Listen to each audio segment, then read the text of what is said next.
and Ifechi.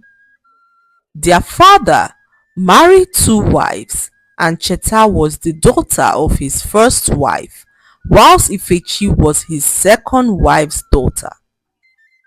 Ifechi and Cheta have never been close. Their mothers have been sworn enemies for so many years, and this impacted on their relationship with each other. Despite this, Cheta has tried all that she could to extend a hand of friendship to her sister Ifechi, but this has not been successful because Ifechi believed her sister was a pretender. One day, Cheta went to the local market and stumbled upon a very beautiful dress. Cheta believed that the dress would suit her sister Ifechi, so she bought the dress for Ifechi, who rejected it, saying that the dress was charmed. This broke Cheta's heart, as she loved her sister dearly and wished that Ifechi would grow above their mother's hatred to see that she genuinely loved her like a sister. Many years passed, and still all of Cheta's efforts to broker peace with her sister proved futile. One day, Cheta was heading to the farm when she saw an old woman carrying a heavy basket on her head.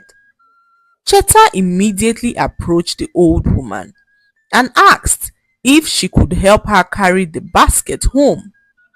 The old woman told her not to worry, but Cheta insisted as she pleaded with the woman to allow her carry the basket.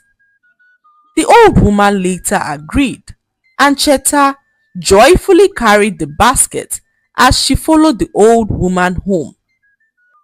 When they arrived at the old woman's house, Cheta noticed that the old woman's son was extremely sick. He was laying on a mat, shivering and sweating. Cheta asked the old woman if her son had eaten all day, and the old woman revealed that she went to the farm to harvest some crops and also pluck some herbs to prepare his daily concoction for his sickness. Cheta immediately carried the food items to the kitchen and began to prepare a meal for the old woman and her sick son.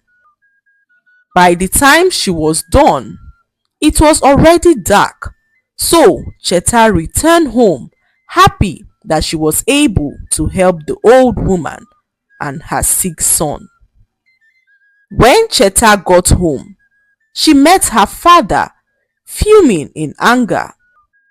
"Papa, what is the problem?" she said, as her father began to wail and shout at her, asking why she was returning home late at night.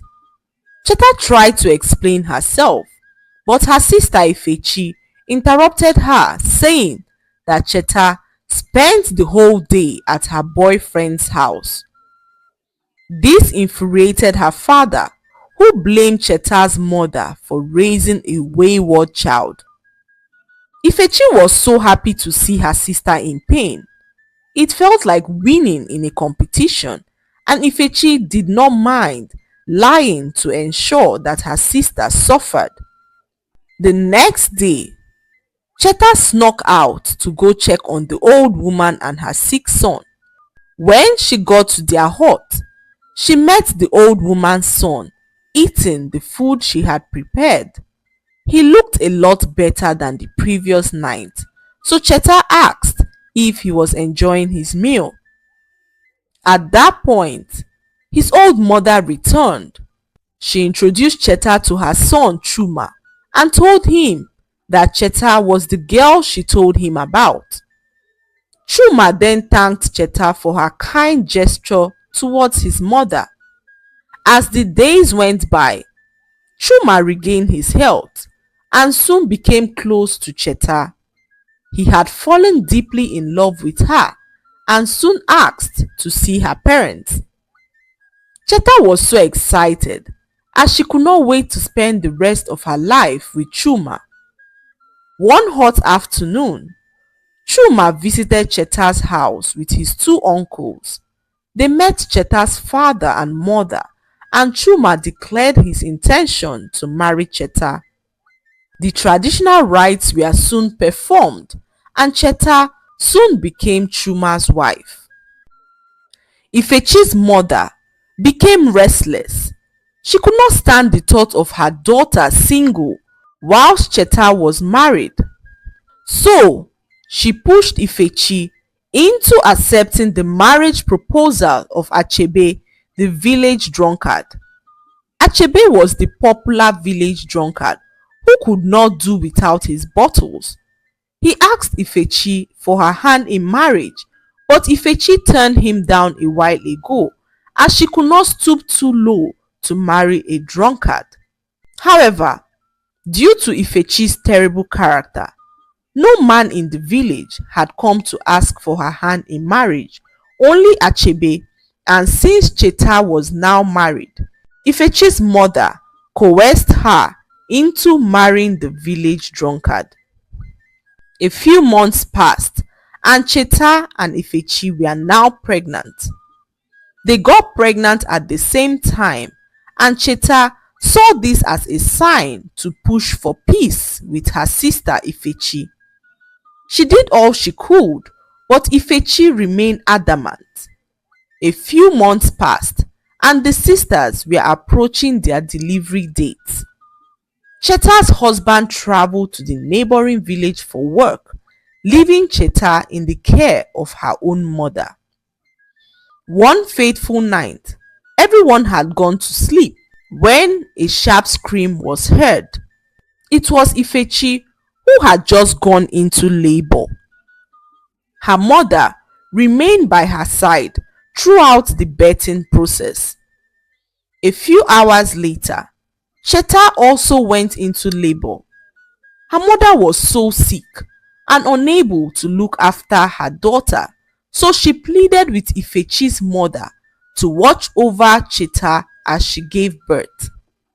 It was a very busy night in their household, as the two sisters gave birth a few hours apart from each other. Ifechi's mother then announced to everyone that her daughter Ifechi gave birth to a bouncing baby boy, whilst Cheta gave birth to a beautiful baby girl.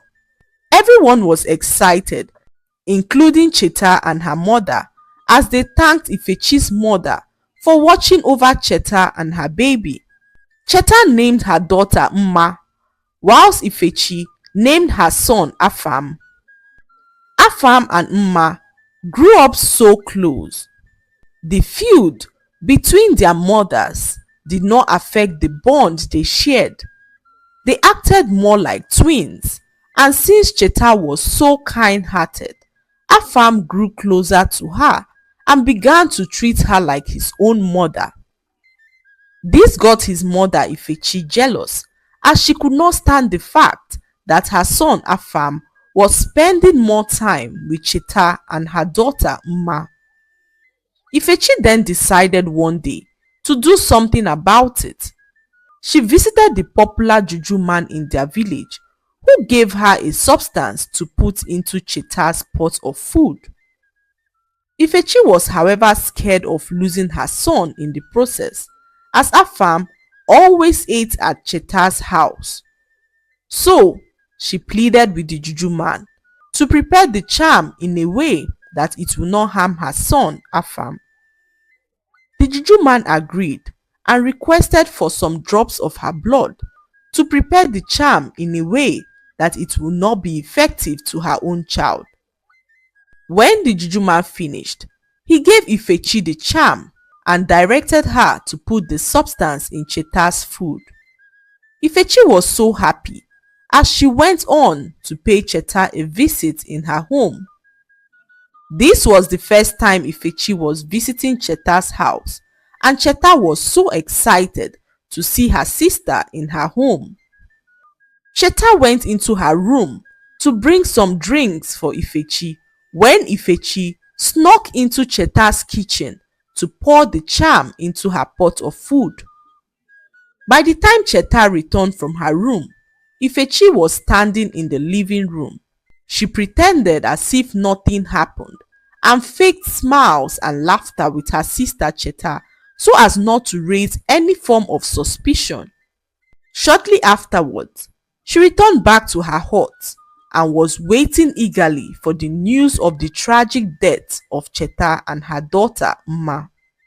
For hours, Ifechi waited, but nothing had happened. She rushed to Cheta's house and peeped through the window. Cheta and her daughter were not dead, and this infuriated Ifechi, who went back to the juju man to complain. The juju man was shocked, as he could not understand why his charm did not work. He then suggested another charm, but warned that the charm was dangerous and irreversible. He asked Ifechi if she would like to proceed with the charm, and Ifechi agreed. The juju man then told her to provide one item each belonging to Cheta and her daughter Mma. The juju man, however, warned Ifechi not to bring any item that belonged to her own child, because if she did so, she would run mad instantly. Ifechi rushed home and returned with one item each belonging to Cheta and her daughter Mma. The juju man then proceeded with the charm, and halfway into his incantations, Ifechi ran mad and began to run around the village. What Ifechi did not know was that Mma was her own daughter and not Chetachi's daughter. When she brought the one item that belonged to Mma for the charm, she broke the juju man's rule, as Mma was her own child. What happened was that on the night when Cheta and Ifechi gave birth, Ifechi gave birth to a baby girl, whilst Cheta gave birth to a baby boy. Ifechi's mother could not stand the fact that her daughter gave birth to a girl, so she switched the babies and gave her daughter Cheta's son. All these years, Ifechi's mother kept this a secret, even from her own daughter Ifechi. Now that Ifechi was mad, everyone wondered what had happened to her. The whole village went to seek the help of a seer, who told them all that had happened. Cheta was shocked to hear that her stepmother switched her baby at birth. She could not believe that Afam was her son, whilst Mma was Ifechi's daughter. When Mma heard this, her heart broke, because the only mother she had known all her life was Cheta. Although Ifechi had no idea that Mma was her daughter when she tried to kill her, Mma could not shake the thought that her own mother tried to kill her.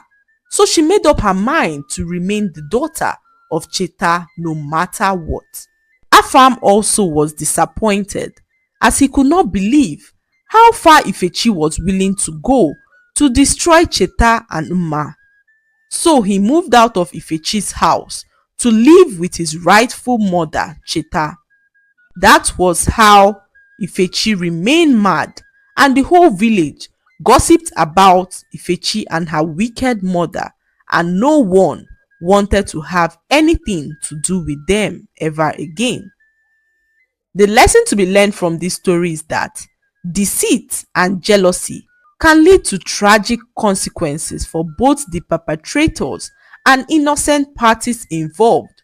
We should learn not to envy others and focus on our own blessings, because envy always leads to loss of blessings and unforeseen dangers